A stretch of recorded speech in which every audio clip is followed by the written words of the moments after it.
Vavaka fiambenana, vavaka fiambenana.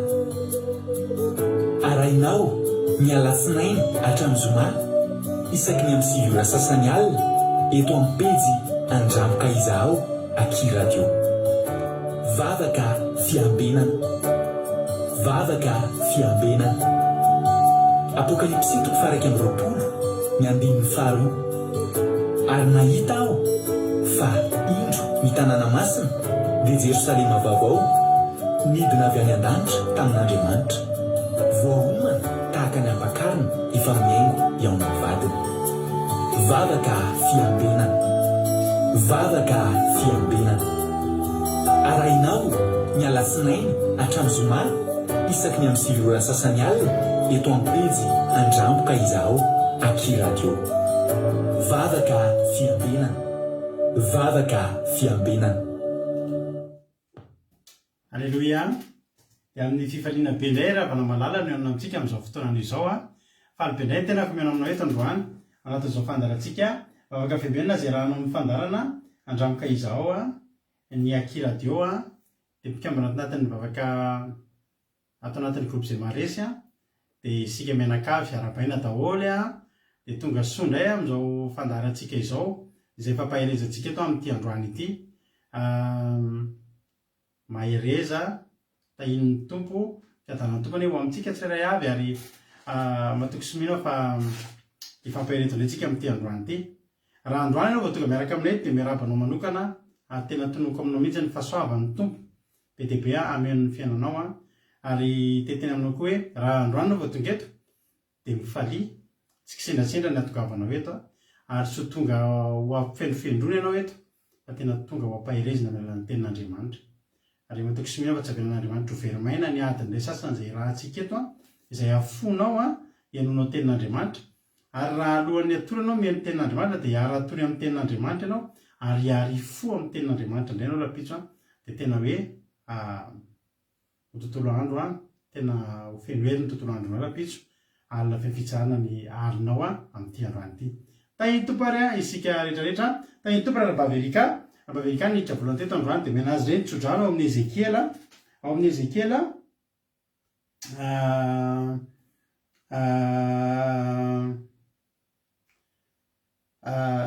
4:7 hatramin'ny 7 manao hoe izao no lazain'i Jehovah Tompo, zahay efa nanangatanana anao hoe ny firenena manodidina anareo no hitondra henatra fa ianareo kosa ary tendrombohitry ny Israely dia hisandrahaka sy avokatra ho an'ny Israely oloko efa tongotra ny hevin'izany fa indro hitodika ho aminareo ka hanatrika anareo dia asaina sy hovafazana ianareo dia iza moa zany fa tsy ranona Baverika ianao re tendrombohitry ny Israely dia hisandrahaka sy avokatra ny ianao ho an'ny Israely olonao, ho fitahina ho an'ny ankonanao ho fitahina ho an'ny manodidina anao dia Jehovah kosa hanatrika anao dia Jehovah hiasa sy hamafy aminao dia ho tahin'ny tompo ianao sy ny ankonanao raha Baverika mahereza tahin'i Jesosy.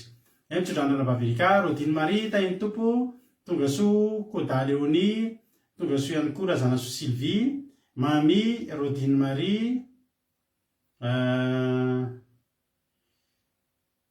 Zamina kamaradin'i Jesosy, Tina Seri Coco, Kodanela, tahin'ny tompo Mami Nambintso Macrine, Marie-Jo, Erika Andoandry, Fontaine Lalanirina, dia tonga soa ihany koa i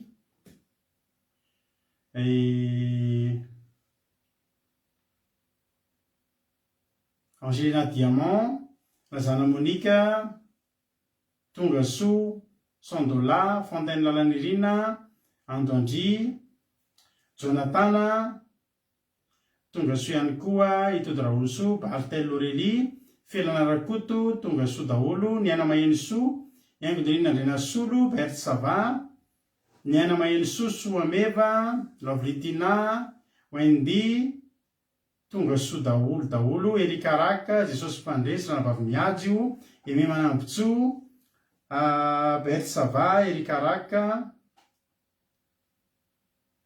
Alléluia.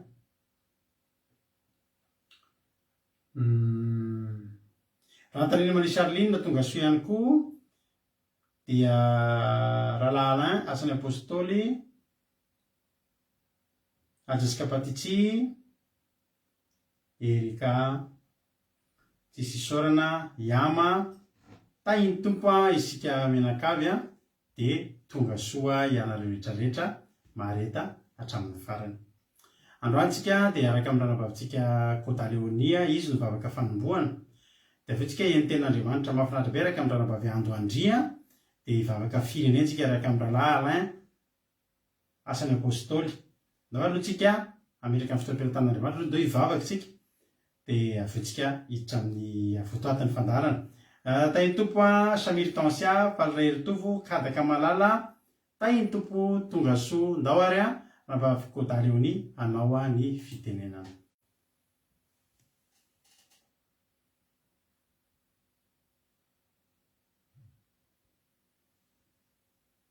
Mialatsiny kely.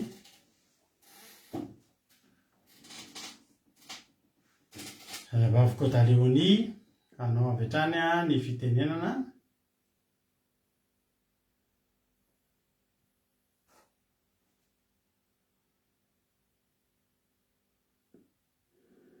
Haleluia, tainy Jesosy pastera, tainy Jesosy tsika rehetrarehetra izay mpanaraka izao fandarina vavaka fiambinina zao. Mbola eraky vavaka tsika metratsika fotoana eo am-pelantanan'Andriamanitra. Ry Andriamanitra renay tsara indrindro, misaotra anao izay midira mankalazy manome ny voninahitry ny anaranao. Satria mbola nitantaninao sy nivimbininao natratrarana izao fotoana izao Jehova. Tsy nierinena ny tanjakezany fa fitiavanao sy ny famindramponao dia ankehitriny Jehova Andriamanitra mangataka ny fanatrehanao sy ny famelan-keloko avy aminao Jesosy malalo. Raha misy tsy nifanaraka tamin'ny sitraponao izay rehetra nataonay tamin'iny tontolo androny Jesosy malalo, mamindrafo aminay mamela iloko aminay tsirairay avy Jehova Andriamanitra. Mangataka ny fanatrehanao koa Jehova Andriamanitra amin'ny zavatra rehetra sandatra na eto Jesosy malalo. Raha tsisy anao zany Jehova Andriamanitra, zava-pona Jesosy ny fahatongavanay eto raha tsisy ny fanatrehanao Jehova Andriamanitra. Dia mbola mangataka aminao koa Jesosy malalo, mbola tsy ho isangelingeliny anay izao amin'ny fotoana izao anarahanay izao fandarina izao Jesosy malalo. Ary mangataka ny rahanao Jesosy malalo andrakotra ny connexion-anay sy ny fitaovana indesiny ampitanterahany izany eto Jehova Andriamanitra. Ary mbola mangataka aminao koa Jesosy malalo, mbola misy any an-dalana, mbola miasa mandraharaha Jesosy malalo.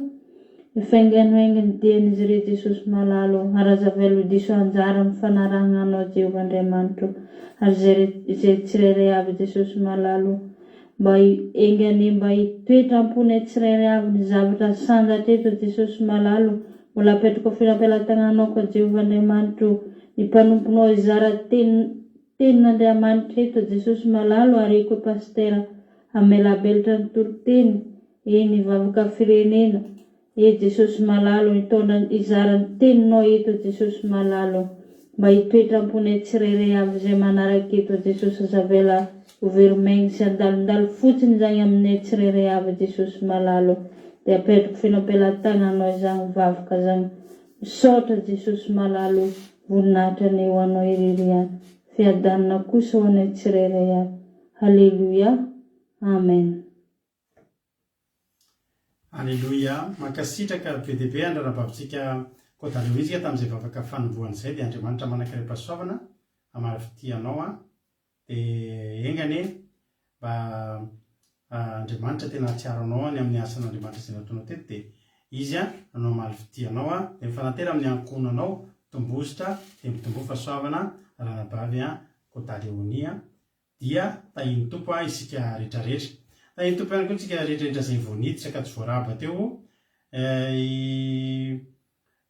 Robertine Rarimalala, tonga soa, Selina Rosemina, Rasonelina Fabiola, Eliza Tsiala, ranabavy Lina, artizana de Madagasikara, Tojo Jesosy mandrakizay, Berthe Sava, Iladanina, tahiny tompo daholo isika menakavy. Haleluia, amen. Ndao tsika hieno hira aloha andoantsika ny fotoana. Ary ny antility tsika to dia hitrafatra amin'ny ten'Andriamanitra. Anaty antily zany anao mivonina tsara maka toerana dia maka baiboly dia eny ten'Andriamanitra hitendranam-bavitsika ando andritsika amin'ity androany ity a ndao ary da ny tompo antsika mianakavy a dia rehefa tsika miona ndao ary.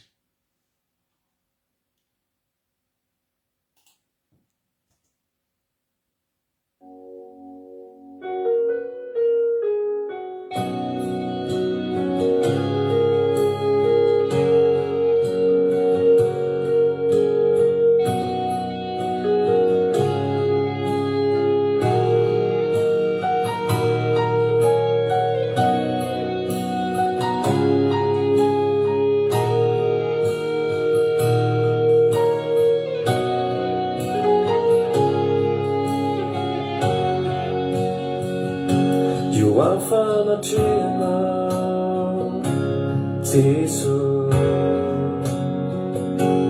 misy fiainana lehibe vaovao ny zavatra rehetra Jesosy ianao no fiainany anako famasina ianao Jesosy ianao no vatolampiko eo fanatry anao azo antoka ny fiainako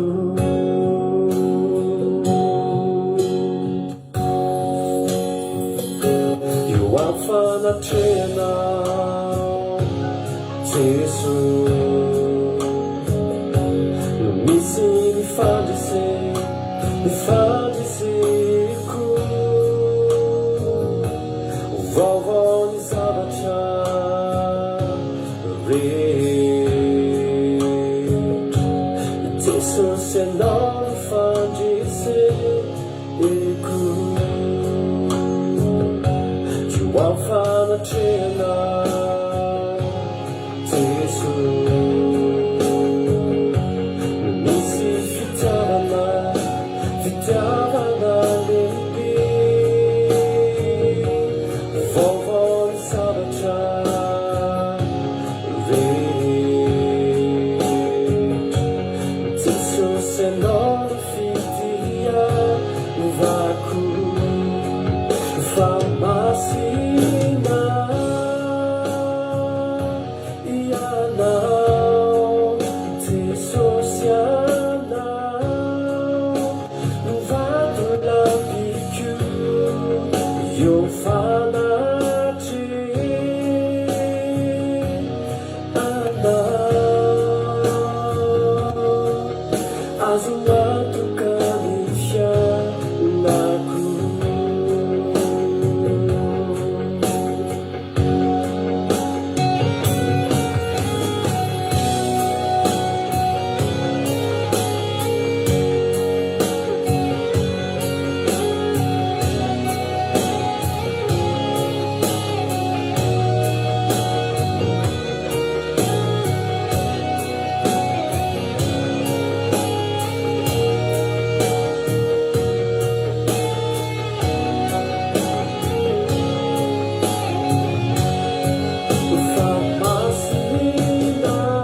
eo amin'ny fanatrehanao Jesosy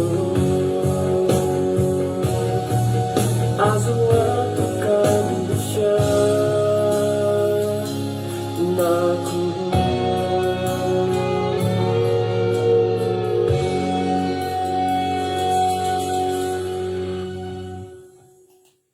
Alléluia. Ny titre n'iny iriny a Union Présence eo amin'ny fanatrehanao ranabavy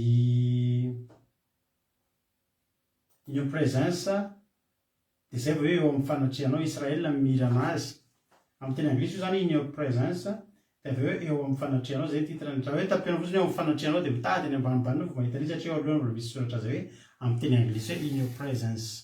Ndao a tahiny tompo ary tsika rehetrarehetra izy mbola tsy voarabako teo a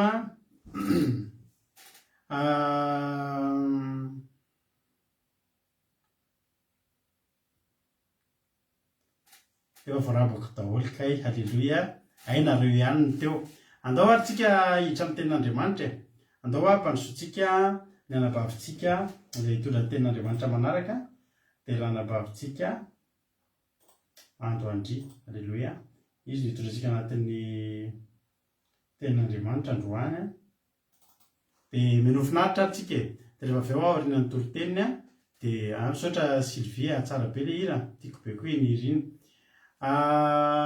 aoriana ny toroteniny ranabavy Androandry dia miverina tena taka mahazatra mamelabelatra ny tenin'Andriamanitra ko andao ary zatsy izy halleluia menofinaritra daholo tay tompo a ranabavy Androandry anao a ny fitenenana.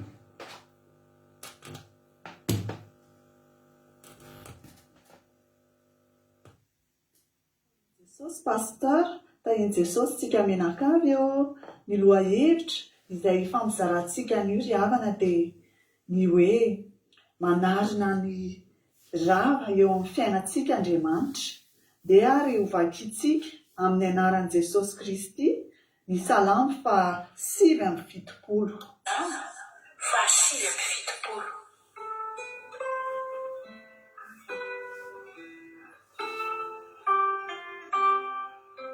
Fifonana noho ny faharavana nataon'ny fahavalo.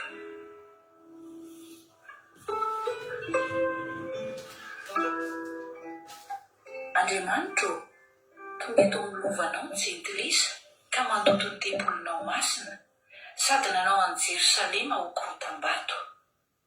Ny faton'ny mpanomponao nomeny haniny voromanidina, ny nofon'ny olonao masina ho an'ny bibidia. Ny rano nahidiny manodidina ny Jerosalema tahaka ny rano ary tsy misy andevina. Tonga fandatsany namanay zahay sady fanezo sy fanakorana izay manodidina anay. Mandra-pahoviana Jehova no anontolo fohy ianao ka hirehetra tahaka ny afo ny fahasarotam-piavinao. Ahidinao amin'ny jentilisa izay tsy mahalala anao ny fahatezeranao sy amin'ny fanjakana izay tsy miantso ny anaranao. Fa efa nandany an'i Jakoba izy ireo sady nandrava ny fonenany. Aza tsarovana aminay ny eloko ny razanay. Aoka ho ahafaingana hitsenanay ny fiantranao fa reraka indrindra zahay. Vonjeo zahay ry Andriamanitry ny famonjenanay eo noho ny voninahitry ny anaranao. Ary afao zahay ka mamela ny elokay noho ny anaranao. Nahoana ny jentilisa no na hoe aiza izay Andriamaniny? Aoka ho fantatra amin'ny jentilisa eo masonay ny fahamaliana ny ranom-panomponao izay nalatsaka. Aoka ho tonga eo anatrehanao ny fisentono ny mpivatotra. Araka ny alehibean'ny sandrinao dia arovo tsy ho faty ny zanaky ny fahafatesana. Ary valio'ny mpitoeny ho andratra ny mifanila fonenana aminay ny fanaratsiana izay nanaratsiany anao tompo. Fa izahay olonao sy ondry fiandrinao dia isaotranao mandrakizay hatramin'ny taranaka faramandimby no ilazanay ny fiderananao. Amen. Alleluia. Teto ry havana dia notantaray ny asafa ny alahelo tamin'ny faharavanana azo an'i Jerosalema. Rava ny tempoly, rava ny manda, potika tanteraka i Jerosalema. Ngamba manontany tena isika hoe Inona no antony nahatonga izany faharavana izany? Andriamanitra ry havana dia tsy mananao foana fa fantatria safa fa ny fahatezeran'Andriamanitra no nahatonga izany, satria niodina tamin'Andriamanitra ny zanak'Israely, tsy nanaja ny fahamasinan'Andriamanitra, nanao tsinotsinona ny tenin'Andriamanitra. Ka teo ry havana dia tonga saina hiasafa ka hitany fa ny lalam-pahafana ho amin'izao faharavana izao dia ny fibebahana sy ny fanomezana voninahitra ambony indrindra an'Andriamanitra ary ny fiderana an'Andriamanitra, ka nanomboka ny bebaka sy nanome voninahitra an'Andriamanitra hiasafa sy ireo olona sisy ireo, ka nivaly ry havana ny vavaka izay nataon'izy ireo dia nanangana mpanjak'Andriamanitra, naniraka ny Ezra, anangana indray ny tempolon'i Jerosalema, ary naniraka ny Nehemia, anangana indray ny manda ny Jerosalema, amerina indray maha-Jerosalema amin'ny Jerosalema ry havana.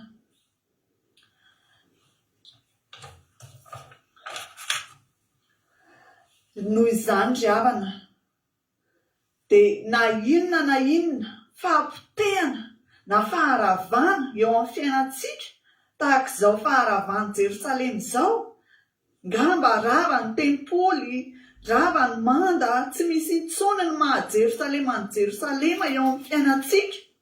Ary ho mihitsy ngamba isika hoe raha ny fahotana vitako dia tsinotsinona mihitsy ngamba ny fahanaiko, tsy misy maha-olombelona intsony, tsy misy intsony ny azo ilazana ny amiko. Izao anefa ny tsarovy ry havako malala, matombola miposaka aminao ny masoandro dia midika fa mbola misokatra aminao ny varavaran'ny lanitra, satria vaovao isa-maraina ny famindrapon'Andriamanitra. Marina fa mety ho sarotra ny fananganana ny drava eo amin'ny fiainanao. Tadidio fa mbola eo ny tompo anangana ny drava rehetra eo amin'ny fiainanao. Ny tokony ataontsika ry havana rehefa fantatsika ny antony nahatonga ny mety ho faharavana eo amin'ny fiainantsika, mety ho fahadisoana izany, mety ho fahalemena izany, mety ho otana atao tsinahy, dia mila manantona an'Andriamanitra isika ary mibebaka marina tokoa, ka ny voninahitr'Andriamanitra no ataontsika tarigetra eo amin'ny fiainantsika ary ho fenoantsika fiderana hatrany amin'ny fiainantsika. Andriamanitra ry havana dia tsy miova, omaly sy anio ary mandrakizay. Tsarovy ry havana fa ny Andriamanitsika dia Andriamanitra mpamindra fo, Andriamanitra mpamela heloka, ary Andriamanitra mahay zavatra rehetra, mpanangana ny drava rehetra ihany koa ry havana. Sambatra isika manana azy hitokitsika amin'ny zavatra rehetra izay indray ry havana. Ny tenin'Andriamanitra izay afaka ny fampizarantsika anio, ka ho voninahitr'Andriamanitra irery ihany. Aleluia, amen. Aleluia.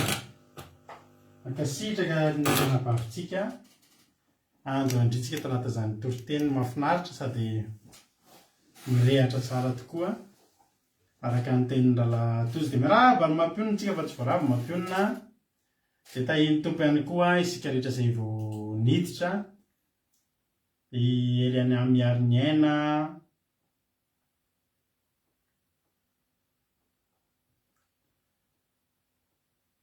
aiza izy teo ny aty amiko koa ny ravana dia mba misy tapaka misaotra n'Andriamanitra aloha tsika mbola tsy tapaka ny fandalantsika, fa maloha izy tsisy fotoana ny fanaovana veloma intsony moa tsika fa tapaka izy asa indray izay antony nahatapaka azy ity nandreny nanerigelina andreo tamin'ny teny omaly tsy fantatra. Izy koa mbola tsy voaraba. Androniana Suzelle tahiny Jesosy dia soameva moa efa narabaiko teo Ranoroso Olga tahiny Jesosy isika menakavy. Alleloia. Sotra ranavavy ando andria dia Andriamanitra manaka pasaona maro fidianao dia tahiny tompo a dia mitombotsika dia mitombo fahasoavana. Salamo fasivy amby fitopolo. Salamo 79 izay miavaka satria dia salamo a nitaraina ny Asafa teo anatry an'Andriamanitra izy io. Salamo nataony Asafa. Fitarainana, fifonana noho ny faharavana nataony ny fahavalo. Tena rava tokoa. Ary mampanontany tena hoe inona no ao ambadiky ny faharavana. Fa naninona ny rava? Andino voalohany Andriamanitra tonga eto amin'ny lovanao ny jentilisa ka nandoto ny tempolinao masina sady nanao an'i Jerosalema ho korotam-bato. Ny faton'ny mpanomponao no meny an'ny voromanidina no fondrononao masina ho an'ny bibidia. Ny rano nahidiny manodidina ny Jerosalema tahaka ny rano ary tsy nisy nandevona. Tonga fandantsana namana izay sady faneso sy fanakorana izay manodidina anay. Loza zany. Izy tany moa dia nitrangy io a raha hoanareo izay tia hita any amin'ny mpanjaka faharoa misy an'io tantara io. Mpanjaka faharoa toko 520.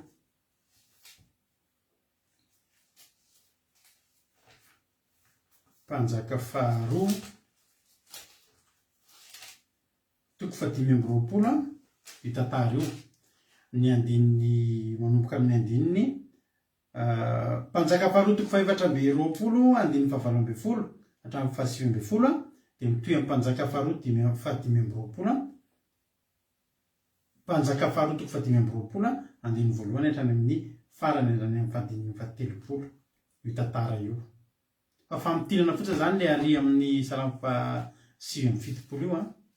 Fa io tantara io a dia mitrangy io a any amin'ny mpanjaka faharoa toko 420. Rehefa kitsihana dia mpanjaka faharoa toko 420 andininy 720. Ny Solomana dia nanjaka an'i Zedekia sy nandravahana ny Jerosalema ary nitoetry ny olona sisa sy Joiakina.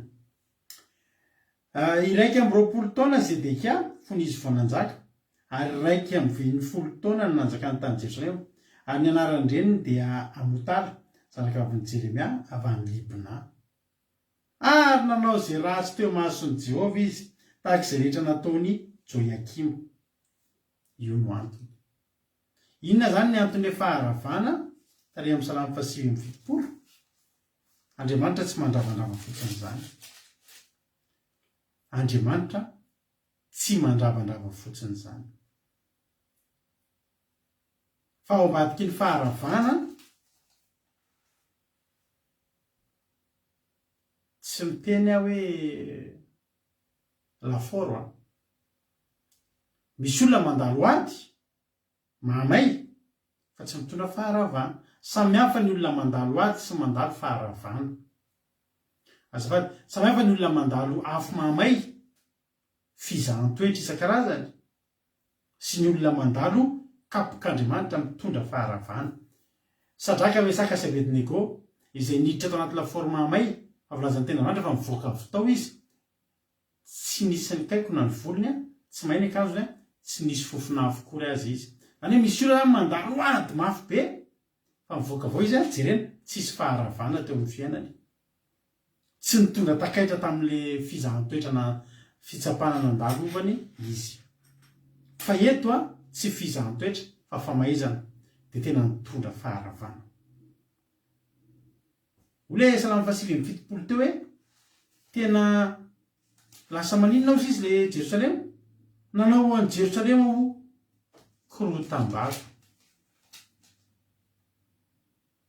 Korotam-bato. Ratsy zany korotam-bato zany sa tsara? Tena ratsy zany. Tsy mahate hijery zany.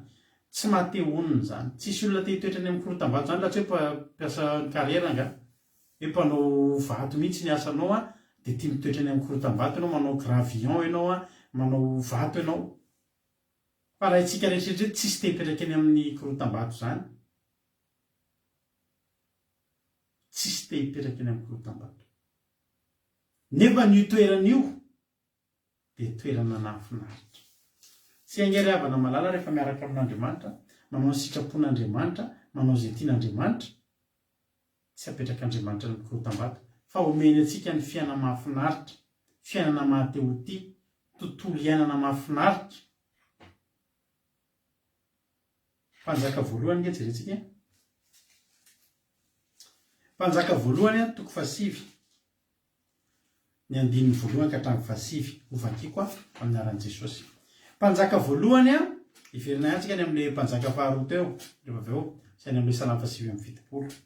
Fa mamaky aloha zahako ny mpanjaka voalohany a toko 7 andininy voalohany hatramin'ny 7 amin'ny anaran'i Jesosy manao hoe: ny vali ny vavaka nataon'i Solomona, ary vitan'i Solomona nanaovany tranon'i Jehovah sy ny lapan'ny mpanjaka, ary izay rehetra efa niriny atao dia niseho tamin'i Solomona indray Jehovah tahaka ny nisehony taminy tao Gibeona.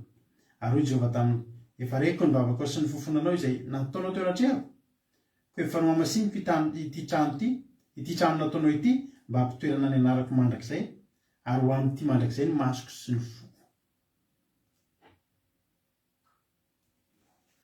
Voalaza ny tenin'Andriamanitra fa anisan'ny zavatra tsara indrindra, tempoly anisan'ny tsara indrindra teto an-tany, ny tempolo tao Jerosalema nataon'i Solomona. Ny tempolon'i Solomona nandaniany vola, nandaniany arena, nandaniany rondoa, nandaniany fotoana, dia natotony tao avokoa dia ny zavatra tsara rehetra. Misy olona milaza manao hoe manao fikarohana, misy an'ilay hazo lava be tao amin'ny tempoly, ilay tena andry ny tempoly, ilay tena andro hazo lava be, dia misy milaza fa tany Madagasikara hono nalaina ilay izy. Historien no namoaka an'izany zavatra, tsy fantatro ny tena fahamarinana. Fa misy an'ilay hazo lava be mahitsy izay tsy misy taiza n'aiza, tsy misy amin'ny tsy ahitana matetika izany hazo lava be mahitsy be zany. Fa vitan'i Solomona nandeha lavitra be mihitsy naka an'izay hazo izay fotsiny, hiampita ranomasina nandeha tany ay, ny volamena, ny volafotsy, ny hazo tsara rehetra tao amin'ny tempolon'i Solomona. Fa izao anefa, halleloia, isika na apetraka amina trano, anisan'ny trano anankiray misy trano, misy olona manana trano tena tsara, maro be moa zany ireo olo malaza rehetrarehetra zao. Anisan'ny manana trano tena tsara be ny président américain taloha, président Donald Trump. Misy an'ilay hoe Al-Fayed zay koa, arabo zay, saodiana zay. Misy fotoana mba tia mijery an'ireny, taloha hoe misy an'ireny fampisehoana ny ao an-tranon'ilay olona hoe tena ity zany ny trano tsara, dia ny endry zareo ny poignet ambaravarana vita amin'ny volamena, hazo tena faraky bois de rose daholo ao anatiny. Misy tranona sinoa miliardera sinoa zay, dia nitenen'ilay miliardera mihitsy hoe bois de rose malagasy avo karazana be izy ireo fanaka ireo, dia fanaka rehetra ohatrany ny bois de rose avy any Madagasikara daholo. Feno karazana tranon'olona tena tsara, tena tsara.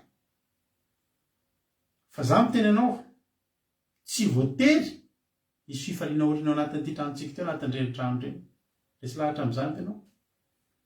Misy olona zany any tena hatramin'ny mialatsiny fa hatramin'ny toeram-pivoahana vita amin'ny volamena, hatramin'ny toeram-pivoahana vita amin'ny volamena. Misy miliardera Qatari zay, sa moa miliardera vao à Dubaï, ao amin'ny tranony misy hatramina salle de cinéma, misy hatramina terrain de tennis, misy hatramina piscine firy, misy tena zavatra be dia be. Fa ny tena mahavariana rehefa misy vahiny tonga ao aminy, misy hatramina McDo. Tany hoe io fivarotana McDo io misy ao, fa natokana ho an'ny invité fotsiny, dia misy McDo anatin'io tanàna be an'ny miliardera io. Entrany zany salle de cinéma, sauna, tena rehetrarehetra, piscine moa zany efa tsy lazaina intsony, rehetrarehetra tena tsy saotra zany. Fa tia ny teneko anao, ny tranonay zao tsisy volamena zany na ray ary, fa misy fifaliana, misy trano, misy ohatr'izany fa le tompony tsy mipetraka ao mihitsy. Tsy mipetraka izy raha tsy mandray vahiny, dia ny vahiny ny faly be mijery ny sinema ao amin'ny salle de cinéma sy ny rehetrarehetra rehefa tonga amin'ny vahiny, fa izy tsy manam-potoana hipetrahanao izy. Any ambony jet privé iny izy, mandeha mivoyager izy, mandeha manao affaire, tsisy mipetraka io trano io. Ny Solomona ity tempolo ity dia anisan'ny farak'izay tsara, fa na tsarasara amin'inona ary misy zavatra tsy ampy ao. Dia ny fanatrehan'Andriamanitra. Na tonga ny tempolon'i Jerosalema tena sady tsara no mahafinaritra no mahakasika. Tempolo zany ngeravana tsy ny hatsarany ihany ny tsara e. Raha vao ny tsarany fotsiny mantsiny a, dia mitovy amin'ilay tempolo tao amin'ny tanàna tao hitsara endrika. Le tanàna hitsara endrika fa tsisy haim-panahy. Fa ny tempolon'ny Solomona, rehefa vita ny Solomona ny zavatra ranofo, ny zavatra raha materialy moa zany e, mahatrano azy ny hatrano pitsopitsony, dia nampiany Jehova amin'izay a, an'ity teniny ity, ny hoany ty mandrakariva masoko sy ny foko. Ny tena natonga ny tempolon'i Jerosalema tena farak'izay tena fanaperana, sady tsara, lafo vidy a, klasy a, gamma, tena hoe tena ambony valeur sy ny sisa, ny ampy fanatrehan'Andriamanitra. Dia tena toerana nahatehoniny zany. Za rehefa resy lahatra fa zany Jehova amite zany hoe ho ato amin'ity mandrakariva masoko sy ny foko. Tena azoko antoka fa andeha ho any amin'izany tempolo zany ianao, mety voany atokotany ianao dia toritory fo. Voany an-trano ianao dia manembona, ary ny olona nge tamin'izany rehefa tena malahelo an'i Jerosalema dia tena misy fotoana olona mandeha tongotra lavitra andeha ho any fotsiny. Satria hafa mihitsy le fanatrehana, satria Jehova tena niteny fa hoeto ny masoko sy ny foko, zany hoe tena misy fanatrehako eto. Mba hirio ao an-tranonao zany hoe, nenefa io misy an'io teny io atao anatin'ny tokantranonay a. Tranonao ve no tenin'Andriamanitra? Atao anatin'ny tokantranonay zao misy an'io teny io. Rehefa mba mijery tonga ty an-tranonay dia vakianao mba mahita an'io teny io ianao hoe ary amin'ity mandrakariva masoko sy ny foko. Halleloia. Zany hoe tena toerana tena mahafinaritra, tsy vitany mamirapiratra ihany a, fa misy ny vonahitr'Andriamanitra. Raha ny ray amin'ireo mantsy a, raha le mamirapiratra fotsiny mantsy fa tsisy vonahitr'Andriamanitra, tsisy fanatrehan'Andriamanitra, dia zava-poana ihany. Ohatra makany amin'ilay tranon'olona teneniko anao teo ihany, tsisy fihetsem-po, tsisy ninina. Aleo indray ary trano somary eo fa misy an'io fanatrehan'Andriamanitra. Fa ny Solomona sady taony rehetrarehetra, mamirapiratra tena mahafinaritra, mahadio sy ny sisa no taony fanatrehan'Andriamanitra. Hoy tena Andriamanitra dia ny faefatra amin'ny mpanjaka voalohany toko fasivy. Ary raha ianao andeha anatrehako tahaka nandehanan'i Davida, raha ianao tamin'ny fahitsiny ny fosiny fahamarinana, ary ianao arak'izay rehetra nadidiko anao, ahitandrina didiko sy ny fitsipiko, dia ampitoeriko mandrak'izay a amin'ny Israely ny seza fiandrianan'ny fanjakanao, arak'ilay nolazainy tamin'ny Davida rainao hoe tsy ho diso zanak'alahy ny seza fiandrianan'ny Israely ianao. Halleloia. Ny tena zava-mampalahelo amintsika olombelona dia tsy haitsika mitazona ny teny io. Tsy haitsika ny mitazona an'io famirapiratana men'Andriamanitra antsika io. Vitsy no mahavita mitazona io. Fa niala ihany, nefa ny zavatra io nge tsara. Ny zavatra ataon'Andriamanitra amin'ny fiainantsika nge tsara. Ianao hoe afaka miaika androany, tena afaka mitena anaty commentaire mihitsy ianao ho hitan'Andriamanitra androany, hoe mahafa-po any zavatra ataonao Andriamanitra. Tena tsara ny fiainako, tena mety amiko izao fiainako ataonao zao Andriamanitra. Halleloia. Tsara io fiainanao ataon'Andriamanitra. Ny alo ry havana dia jereko avenanao, mahafinaritra ny hitondran'Andriamanitra ny fiainako. Tiako ny hitondran'Andriamanitra ny fiainako. Ny atsapako hoe tiako sy tsara io, fa tsy mitsiritra fiainan'olona. Tsy mitsiritra fiainan'olona. Za tsy mitsiritra fiainan'ny patronako, tsy mitsiritra ny fiainan'ny chefko, tsy mitsiritra ny fiainan'ny voisinko, tsy mitsiritra ny fiainan'ny havako. Io anahy io mihitsy mety amiko. Io anahy io mihitsy. Tsy mitsiritra fiainan'olona manan-karena noho zaza, tsy mitsiritra fiainan'olona mahantra noho za, fa io anahy io mihitsy ny tena mety. tena mety amiko. Amen. Misaotra anareo manoratra. Tan'Andriamanitra ireny teninareo ireny a. Alleloia. Fa n'izao ozy Andriamanitra, raha ohatra ingenao izy ka andeha anatrehako mandrakariva dia mijanona aminao io. Fa raha miala amin'ny fanarahana kosa ianao dia ny fahenina. Fa raha miala amin'ny fanarahana kosa ianao sy ny zanak'ireo ka tsy mitandrina lalako sy ny difitra nataoko teo anareo mandeha manompo Andriamanitra fa sy maikoa keo anatrehana dia ho fongorako tsoa amin'ny tany izay nomeko azy Israely. Ary ty trano ity izay nao masiniko any anarity dia ho fongorako tsoa masoko. Ary ny Israely ho tonga ohabolana sy ambetiteny any amin'ny firenena rehetra. Lasa ohabolana sisa, ambetiteny sisa. Ary na dia ava aza ty trano ty dia mbola talanjona izay rehetra mandalo sady isitsitsirany ka hanaovana hoe naninona reny dia nataon'i Jehovah toy izao ty tany sy trano ty. Ary dia amaly isy amaly hoe satria ny olona nafoy an'i Jehovah Andriamanina izay nitondra ny razany voaka avy tany amin'ny tany Egipta ka nikikitra tamin'Andriamanitra izay nankohaka teo anatrehana ka nanompo azy. Dia izany no nampidiran'i Jehovah izao loza rehetra izao. Tanao ry havana, misaotra anareo manoratra. Alleloia. Mahafinaritra ngena tsy ngena havana tena miteny andre tena mifotsika. Misaotra anareo. Ary akafizo ny fiainana miaraka amin'Andriamanitra dia tazony. Fa mbola manana tsara noho io Andriamanitra.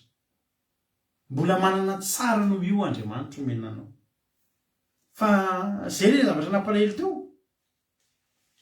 Mpanjaka faharoa tsika izao mpanjaka faharoa 520. Dia inona amin'izay ny zavatra nitranga? Hoy ilay Salamy 5:70 lasa korotam-bato. Mampalahelo nge zany ry havana.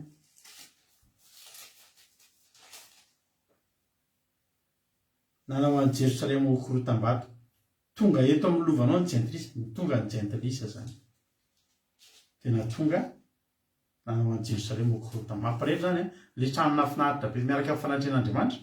Dia efa nitenen'Andriamanitra tany amin'ny andron'i Solomona. Tsy maninona izy na dia avo aza ty trano ty. Izy io dia efa raha manao tsy mety nareo. Tsy olana amiko io trano io izy Andriamanitra. Na dia tsara sy mampiaiky ny olona io, mbola haiko ny olona teny hoe fa dia naninona loatra ty trano ty ny lasotra ty. Dia izy teny manao hoe satria niala tamin'i Jehovah izy. Mety avy ny olona, misy olona mampiaiky ny olona loatra zany ny fiainana. Hoe fa dia naninona ny fiainan'ity olona ty ny lasotra izao. Misy olona miteny malasa dala ny fivavahana. Fa za miteny anao tena malasa dala ny fivavahana raha efa diana. Misy olona mivavaka dia mivadika amin'Andriamanitra dia mivadika fahadalana io fivavahana. Satria maninona? Miala ny fanahin'Andriamanitra. Rehefa ao amintsika ny fanahin'Andriamanitra dia olon-kendritsika. Satraka mesaka sy Abednego sy Daniel nanatomba 10 tamin'ny olona manatsaina indray tao Babilôna izy 4 rahalahy. Rehefa ao amintsika ny fanahin'Andriamanitra, Jehovah molosana antsika tena olona tena misaintsika. Tena intelligent tsika na tsisy diplôme tsika. Intelligent fotsiny tsotsotsika, mahatakajavatra, misy fahendrena. Fa rehefa miala indray ny fanahin'Andriamanitra, Isaoly dia olona farak'izay nanatsaina. Fa ny alany ny fanahin'Andriamanitra lasa nandeha miverina, nandeha mitady pisikity. Ny hevitry ny vehivavy mahay, vehivavy pisikity sisa no nianterany. Dia lasa oam-pitenenana. Oam-pitenenana zany misy fotoana izay taloha tamin'izay mbola kely teo Akadivato teo izay dia mianatra ao amin'ny EPP Akadivato teo izay. Dia alohan'ny andehanao am-pianarana ho anareo izay mahita Akadivato dia ao ampitan'ny fokontanana Akadivato misy zordira zay. Misy fanariana zordira. Dia eo amin'ny fanariana zordira io misy efa fianakaviana. Tena mampalahelo zany fianakaviana zany tena natiozana. Mbola kely manomboka mianatra amin'ny EPP zay. Classe de T1 tamin'izany dia mahita tsindroka zordira ao. Dia anaterany mamanay akanjo ohatr'izany. Fa izay melehibe. Zaho koa miteraka dia lehibe niaraka taminay. Mahavariana. Nanambady niala teo Akadivato. mbola eo leo fitsivoka sortira fa nisany fotsiny no ny tompo niteraka de efa lojafy fa eo amin'ny sortira efa nanaovandrareo trano efa lasa misy trano kely eo amdira mihitsy moa amban'le sortira de eo tsindroka sortira oziny zany a oziny zany de zao foana ny tenen'ny olona tendry mamanay mianara tsara fa vo tsy mianatra tsara nareo a lasa ohatran'ireo de isaky mijenreo de mahatonga anao ianatra tsara mieritreritra tena soa de lasa ohatran'le olonlatsy ozy mamanay raha vo tsy mianatra tsara ka zay ka mianatra raha vo tsy mianatra tsara nareo de mifindramonina eo am'ireo izy mamanay de lasa ohatra reke tsy nianatra tsara izy mamy nianatra tsara misy fa isaky mitady tsy ianatra vao ambanibanireo de mieritreritra hoe tsy am'le zordira am'zay zany ipetraka vanina zay ataon'olona loha-pitenenany aza mba manana fa ho lasa ohatry ny Israely eo nareo reny le tomboany korotam-bato ny afarany zay le izy ka ny antony de mpanjaka faharoa toko 720 andiny 20 na anao zay ratsy teo masony Jehova zay ny antony tsy nisy antony nanimbanany io tempolo io tsy nisy antony nahatonga ny tempolo iravo de jerinareo a amin'ny mpanjaka faharoa toko 520 andiny valo ary tamin'ny andro fahafito tamin'ny volana fahadimy tamin'ny taona fahasivy ambin'ny folo nanjakan'ny Nebokadnezara mpanjakan'ny Babilona de tonga tany Jerosalema Nebozaradana lehibe ampiambina mpanompo mpanjaka ny Babilona ka nandoro ny tranon'ny Jehova sy ny tranon'ny mpanjaka mba amin'ny trano rehetra tany Jerosalema ny trano lehibe rehetra de nidorany tamin'ny afo avokoa inge le trano de vitany Solomona inge le trano vitany Solomona le ao amin'le mpanjaka voalohany toko 7 teo valiny bavaka tao Solomona ary eo vitany Solomona nanaovany tranon'ny Jehova sy ny lampa-mpanjaka de reo nidoran'ny olona reo tsy olana tamin'ny olona ny nandotra azy de nandoro ny tranon'ny Jehova sy ny tranon'ny mpanjaka mba amin'ny trano rehetra tao je doran'ny olona doran'ny jentile satria naninona satria nanao zay ratsy indrindra teo mason'Andriamanitra avana mitaraina am'izay Asafa ka ho Asafa nanao hoe Andriamanitra asakorotam-bato ange Jerosalema ny faton'ny mpanomponao ange nomeny hoan'ny voromanidina fahampitehana zay ozy izy a tonga fandatsan'ny namanay any am'le Salamo 720 andiny 7 zay izy tonga fandatsan'ny namanay sady faneso ny fanakorana amin'ny manodidina tao ahoana palahelo zany akorain'ny olona ataon'olona fanesofesoana zao avinareo no nivavaka ozy ny olona io fivavahana io ozy ny olona tsy mahatoky an'io fa zao daholo ny efaran'ny olona vavaka inona mahatonga an'izay Jehova ve Jehova nafabaraka fa ny olona nefa nanao ny nataony any mahatonga antsika mila mitandrina andiny fadimy mandra-pahoviana Jehova no nontolo fo ianao ka irehetra takany afo ny fahasarom-piaronao ahidinao amin'ny jentilisa zay tsy malalanao ny fahatezeranao sy amin'ny fanjakana zay tsy mianso ianaranao efa nandanan'i Jakoba izy ireo sady mandrava amin'ny fonenany andiny favara aza tsarovana tsony moa Jehova aza tsarovana aminay ny erikay ny eriky ny razanay aka ho afaingana itsenanay ny fiantranao fa reraka indrindra izay aza tsarovana salamy 520 meky verse aloha nareo salamy 520 andiny 7 no ten'Andriamanitra aza ny fahotan'ny fahatany rako na ny ratsy nataoko mitsarovanao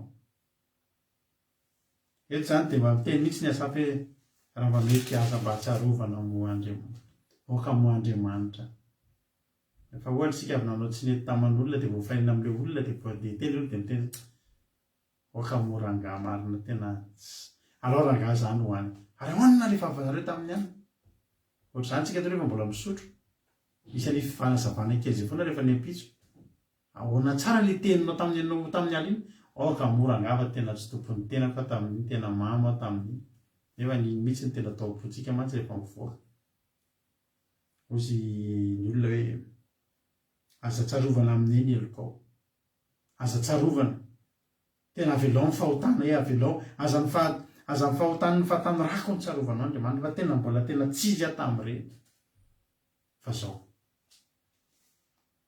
tena ho avy faingana hitseranay ny fiandranao fa reraka indrindra tena reraka ny zanak'Israely tamin'izany.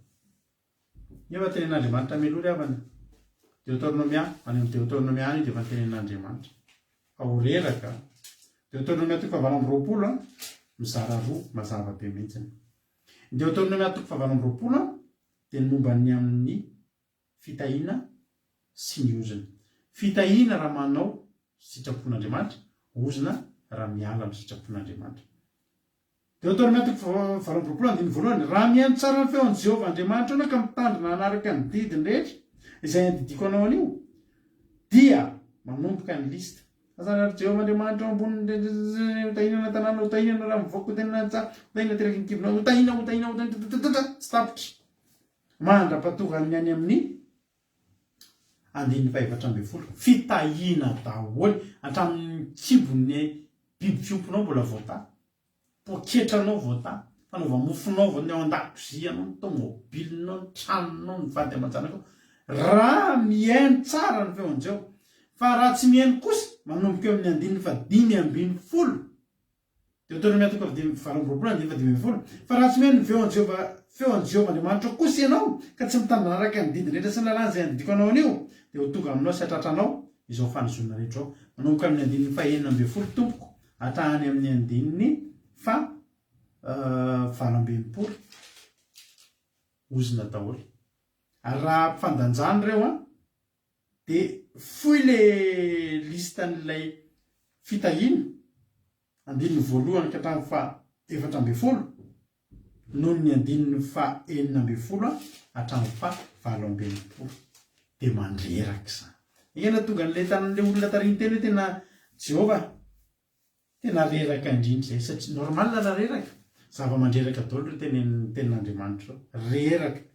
Ohatra amin'izany fotsiny 9:30 voany zavatra betsaka no entinao ambolenany an-tsaha.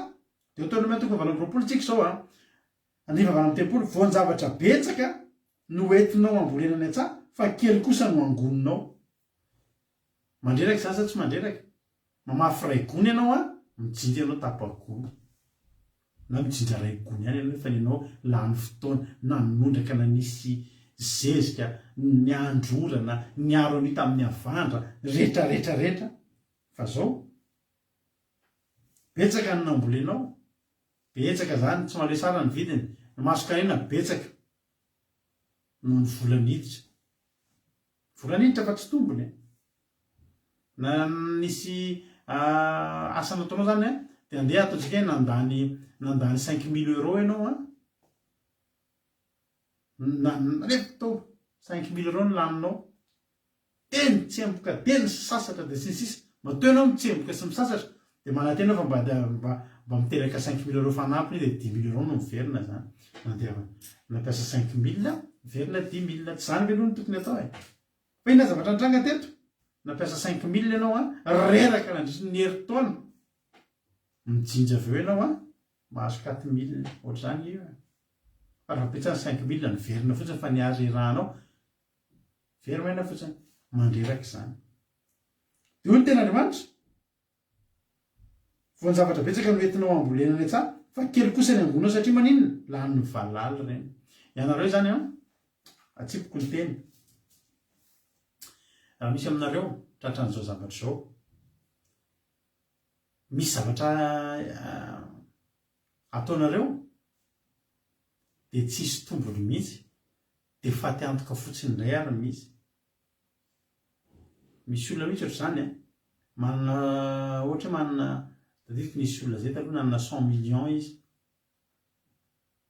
dia miodikodina eny izy manao business eny fa melany tsy manana ritra ohatra ny miodikodina manao business teo ny olona manana 100 millions zany miodikodina manao business ianao afaka eritony tonga 200 millions ny azy ritra tsisy 4 ny engana nidina na andeha tongotra nanjaky tampony le farany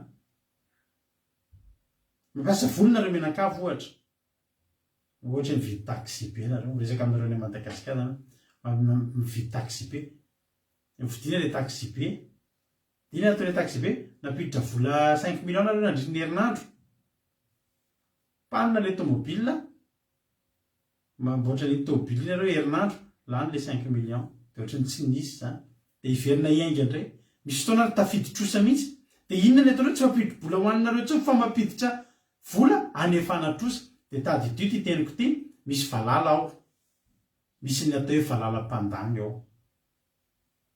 matonga le vary ambolenina tsakely laniny valala tsy laninao tsy laniny vady aman-janako fa laniny valala anao tany bandiny fa simy tempola anao tany voaloboka ianao ka hiasa azy nefa tsisy otrotovaina ito voaloboka ianao satria laniny fositra reny mba hananao voaloboka efa ny invité olo izy tena isotro tovaintsika amin'ny anina fa tongava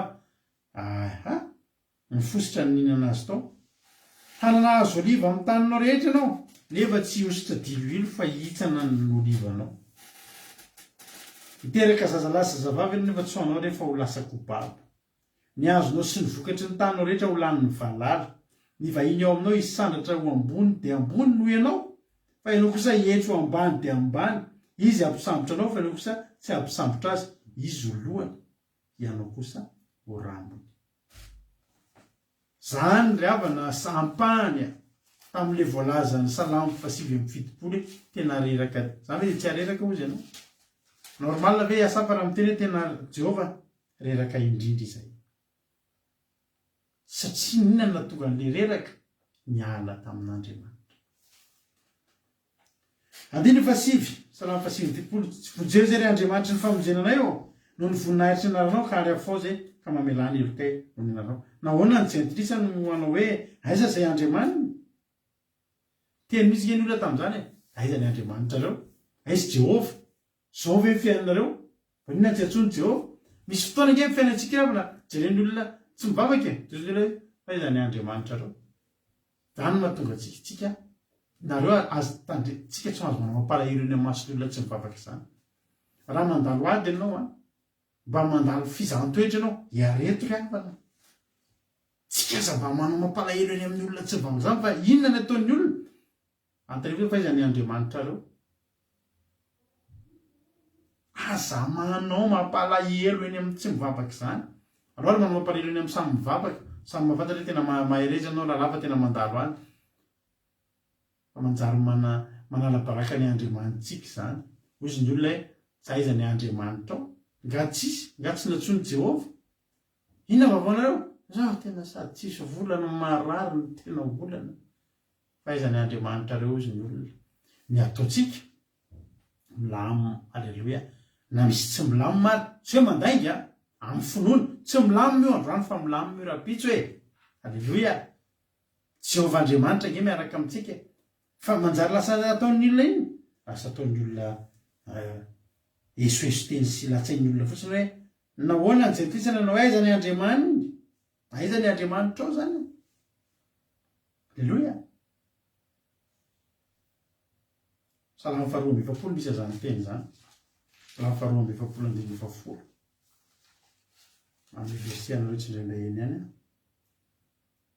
toy ny zavatra mahatorotoro ny taolako ny fandatsan'ny fahavaloko aho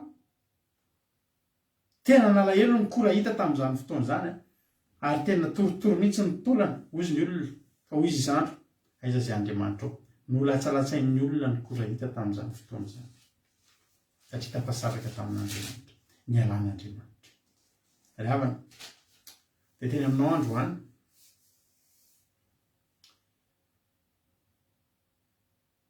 araka ny teny ranam-bavitsika teo raha misy ny faharavana eo amin'ny fiainanao dia ny fandinihan-tena nataontsika voalohany Andriamanitra aiza ho aiza azo ao nisy fotoana nandalo ady izay mivady tamin'izany ary io ady io dia nandalo nandritra ny ela be tena ela mihitsy nandalo ady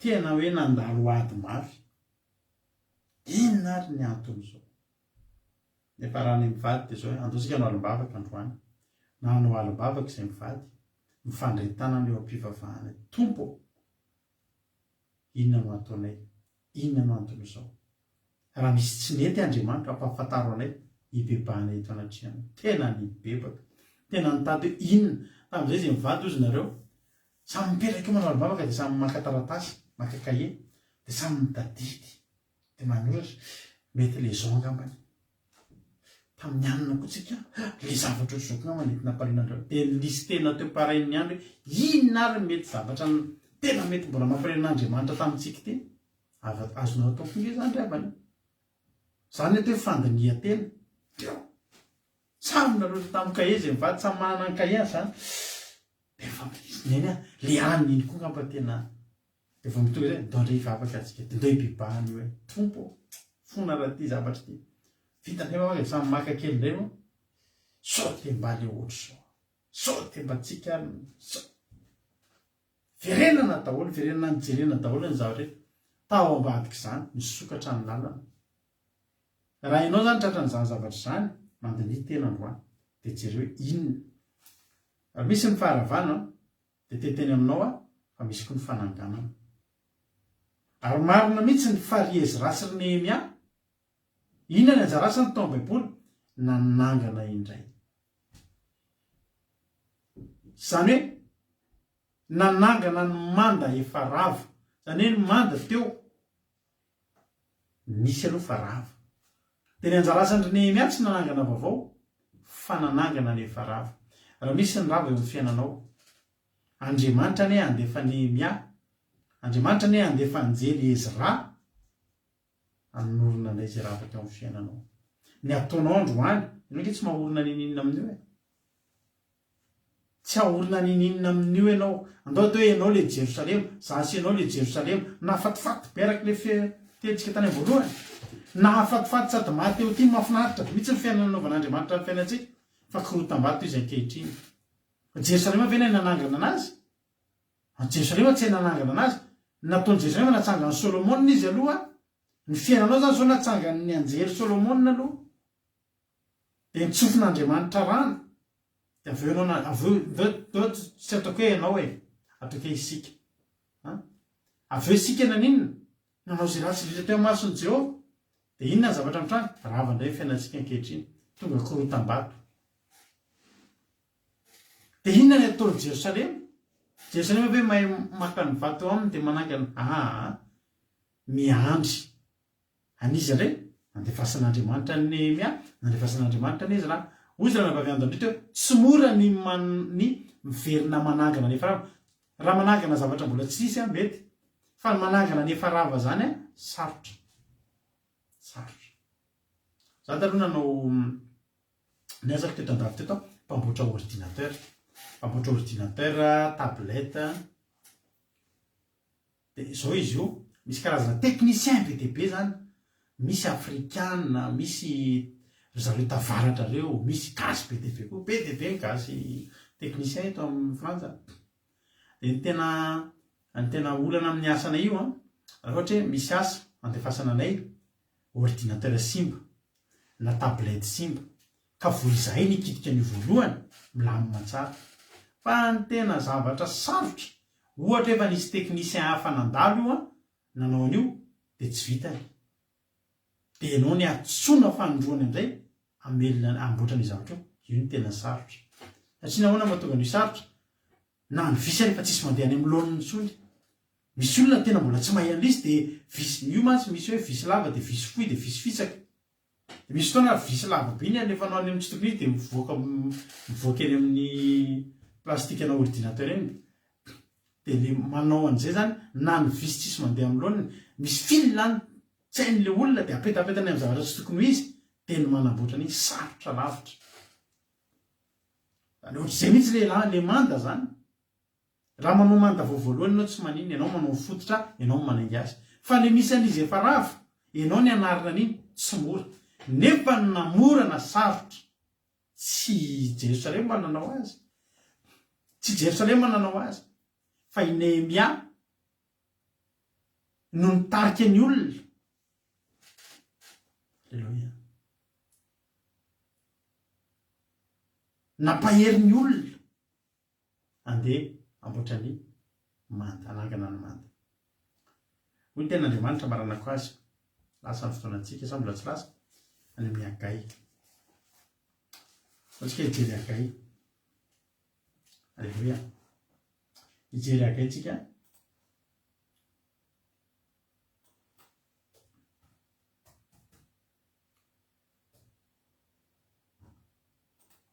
Agai a 2:2-5. Agai a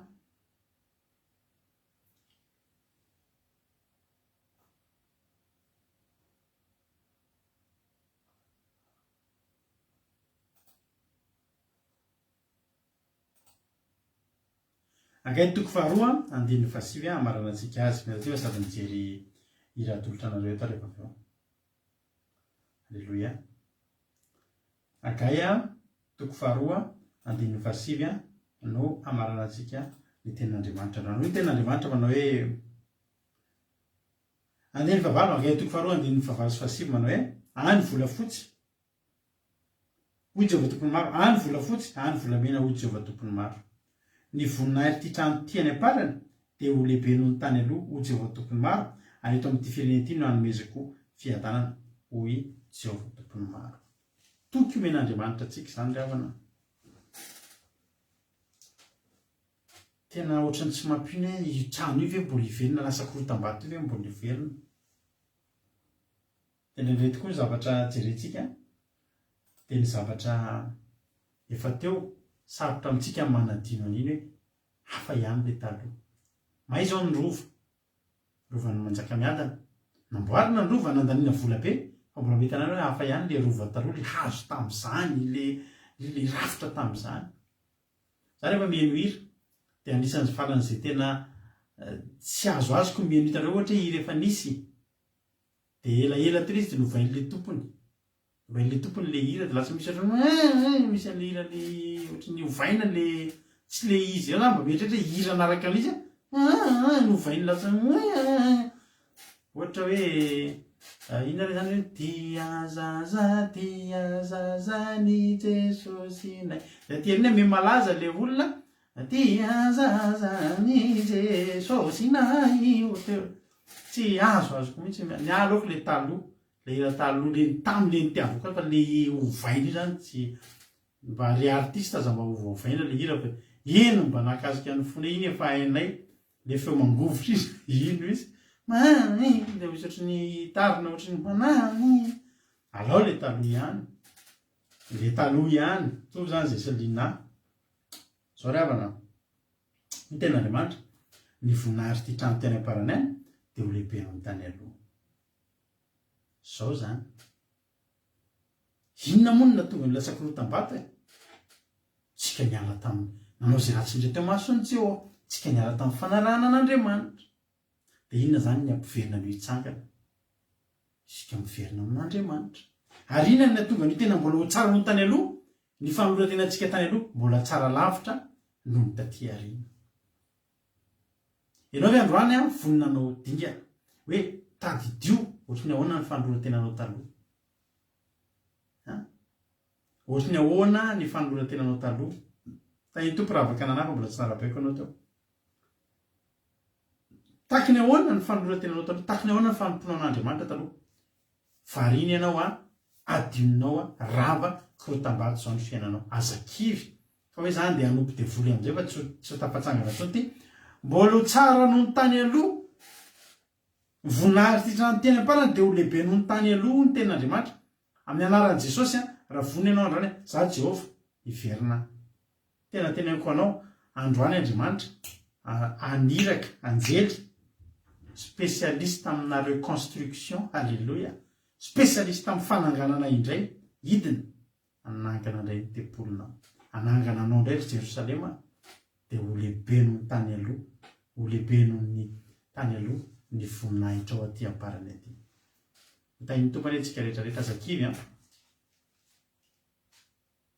fanapa-kevitra ilaina amin'ny Jerosalema, tsy Jerosalema ny amboatra an'io, Jehovah Andriamanitra ny amboatra an'io, fa ny anjaran'ny Jerosalema miverina amin'Andriamanitra.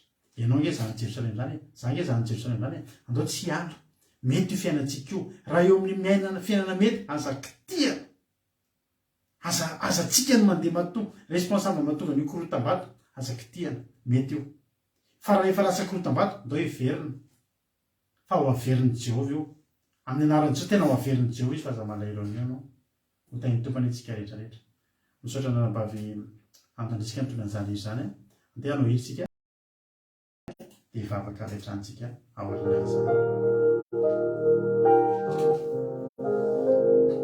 Alleluia.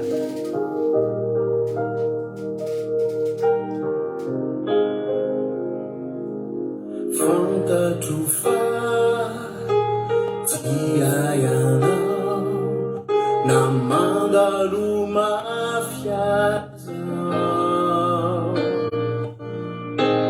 Fantatro fa dia ianao tsy mafoiaianao.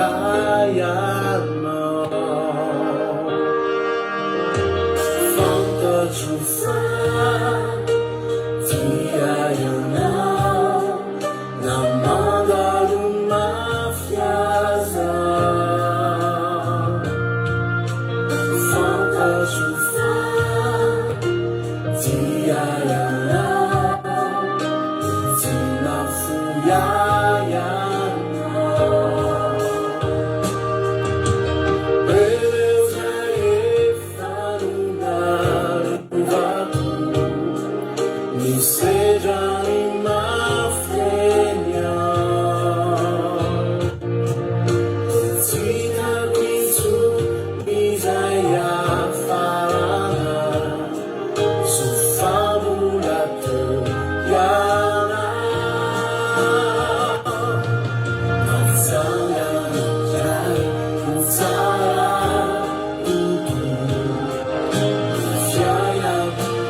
Alleluia. Sotranao zay Jesosy a. Tena matoko tokoa zay Jesosy fa tena matsanga anao mihoatra noho ny tanoa ty fiainanay ity. Mangataka aminao a Jesosy amin'ity androany ity hoe fangio ny olonao, fangio zay Jesosy a. Tena mila anao zay Jesosy a. Tena mila anao sy ny fanatrehanao zay. Tsy tiana ho tonga korotam-bato ny fiainanay Jesosy a. Fanahy masonao ampio zay rehetrarehetra eto hijanona amin'izao toerana misy anay zao. Raha misy kosa tafasaraka aminao Andriamanitra amin'izao fotoana zao, irao ihany koa ny fanahinao masina nahangana indray ny fiainan'izany olona zany, ny fiainam-panahin'izany olona izany. Fa tsy tiana ho tonga korotam-bato ny fiainanay. Fangio ny isa-tokantrano isa-batan'olona. Dia izy fiverenana faobe ho anao amin'ity androany ity Jesosy. Iverina aminao zay, eo aminao ihany, fanaovana ny sitraponao, fakatoavana anao, zany no antoky ny fiainanay mahafinaritra Jehova. Fa raha miala amin'izany zay Jehova, dia ampalahelo ny fiainanay, ampalahelo ny fiainanay. Arovy amin'ny fahotana, arovy amin'ny zay endrika fialana aminao rehetrarehetra Andriamanitra. Fa alao mba tena hoe fanetem-pody sady mahafinaritra ty fiainanay ity no misy ny fanatrehan'Andriamanitra. Sy tiana ho tonga korotam-bato tsony Jehova Andriamanitra io. Arovy zahay. Ary raha misy ny rava amin'izao fotoana izao, mety rava ny fatahoranay ianao, rava ny fahamasinanay, mety rava ny fanajanay ianao Andriamanitra. Any raha hoe izy rasy Nehemia be dehibe zay, anangana indray ilay efa rava Andriamanitra. Amerina anay indray amin'ny fitiavana voalohany, amerina anay indray amin'ny fitiavana anao Andriamanitra, fa ny fitiavana ianao ny matoy izao ny fiainanay, ny fitiavana ianao, fanoloranay tena ho anao, natonga ny fiainanay tafavoaka Andriamanitra.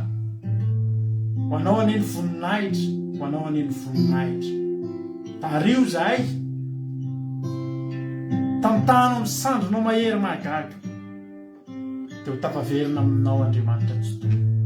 Andriamanitra lehibe sady Andriamanitra mahavitanay hatramin'izay, Andriamanitra mahafinaritra, Andriamanitra tsy toy, Andriamanitra lehibe. Jehova, misandrata Jehova, misandrata amin'ny avo indrindra, dia oka ho tonga amin'ny fiainanay tsirairay avy indray ilay voninahitra tany aloha tany, ho lehibe noho ny amin'ny tany aloha tany, ny voninahitra ho tafiny'ity fiainanay ity Jehova Andriamanitra, ka tsy ho fiainana anaovan'olona fandatsana na esoeso teny, fa tena fiainana isehon'ny voninahitra ao, ka izay mahita anay dia hiteny fa velona ny Andriamanitra ay. Tsofoko rano izay rehetra tonga eto androandry, mare azo tenin'Andriamanitra izao Andriamanitra.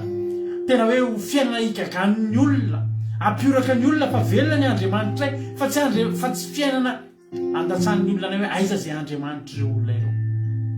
Fa afaka manokana raha misy olona eto miaina tonga anaty korotam-bato ny fiainana, tonga korotam-bato ilay tempolona finaritra be teo Andriamanitra avereno farak'izay aingana ity alina ity na ny rahanao an'ny Nehemia sy Ezra vao an-danitra ao, hanangana indray ny efa rava, dia ho atsangana zay efa rava, dia tsy aina anaty fahafahambaraka, tsy aina anaty fesoeso tendry, tsy hanaova ny olona ho ampitenenana, fa raha mijery amin'ny fiainanay ny olona dia mahita endrika Andriamanitra. Mijery amin'ny fiainanay ny olona dia resy lahatra fa manompo Andriamanitra velona izay. Mijery amin'ny fiainanay ny olona dia mahita tempolo sady mahafinaritra ny endrika ivelany, ny endrika anatiny misy ny fanatrehan'Andriamanitra. Misy saotra Andriamanitra. ny teboly sy tsapanazay nanimba ny teboly ny firenena samy hafa zay nanimba amin'ny teboly le voninay amin'ny hafa fanay masina kosa amin'izao fotoana zao dia doranay amin'ny ranao Jesosy ny fakapana ratsy ny devoly ny fanafangatsiahana rehetrarehetra ny fakapana ratsy ny devoly teny amin'ny anaranao Jesosy ny fahotana rehetra tany aloha tany tsy mitsangana maty tsoa efa maty tamin'ny fahotana zay efa velona miaraka amin'ny Jesosy zay ny anaranao Jesosy Kristy tompony sabatana agnatana izay mivavaka izany misaotra Jesosy ito teny androany dia vozy nafafy ka dia vozy satana tsy afaka hitsaingoka amin'izany tsy afaka hitsaingoka na dia litera ray tamin'izay nafafy sy nitoriana teto androany fa hamoa fizato eny aty anatin'ilay tsirairay avy amin'ny anaranao Jesosy ahy alleluia amen ivavakantsika amin'izao fotoana izao amin'ny firenena ampanozosika ny rahalahintsika Alain asan'ny apôstôly ivavaka ho an'ny firenena amin'izao fotoana izao tahitompo rahalahy Alain anao ny fitenenana tahiny tompo pasteur tahiny tompo pasteur tahiny tompo tsika rehetra miaraky vavaka sika amin'ny anaran'i Jesosy misaotranao ndray zay Jesosy misaotranao ndray zay amin'ny teninao amin'ny teninao zay nentin'ny mpanoponao ianao Jehova ianao ny fifaliana ka oka ny mpanatrehanao eo aminay tsirairay eo aminay mandrakariva oka ny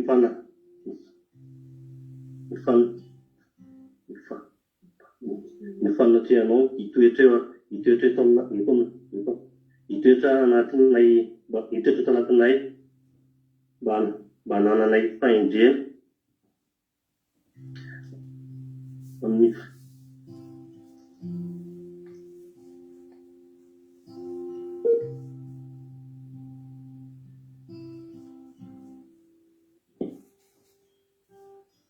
ya tafiala kely moa izy tamin'ny resaka connexion dia andao tonga dia mpanjosika nabavitsika $100 ivavaka amin'ny firenena amitan'ny zay tsy vitan-drahalahy anay satria tapaka ny connexion amin'izao fotoana izao $100 ivavaka amin'ny firenena amarana amin'ny vavaka Halleluja. Andriamanitra tena fitraikitra amin'ny tenanao izany. Tena hoe Andriamanitra mpanao tsara ianao, Andriamanitra tena hoe mpanandrana ianao feon'Andriamanitra. Izay zahay Jehova mitady zavatra mampangatsika izay zahay dia manome bahasa fahotana kely amin'ny korontam-bato fiainanay. Fiaina fiainanay Jehova Andriamanitra. Androany zay Jehova miverina aminay zay vaovao satria fantatsay Jehova eo amin'ny tenanao misy fifaliana. Eo amin'ny tenanao misy fiaritahanana amin'ny Jehova Andriamanitra. Izay Jehova manosika ny tenanay eo amin'ny trehana Jehova Andriamanitra. Mba tena hoe tafaverina ny tenaka aminay Jehova. Ola mafaky eo anaty trehanay Jehova Andriamanitra. Sakasakany rehetrarehetra zay tsy ahafahany manao fanampanazy. Dia ny fanamasinanao miantenanao ampiverina nantana misy tena mpanahy rehetrarehetra zay rehetra. Ary ndotonanao tena fotoana vavoana fidiny miafanao fidiny Jesosy.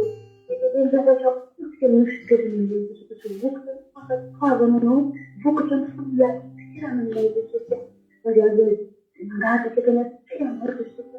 Ny fanamasinanao ijery ny fidiny Jesosy. Nefa Jesosy ary ijerena ny fahotana ny fidiny Jesosy. Manaraka maka fona dia ijery fidiny Jesosy. Manaraka ny fidiny Jesosy dia misy olona mandetanao Jesosy fa nefa mbola voafatotra ny zavatra bebe Jesosy.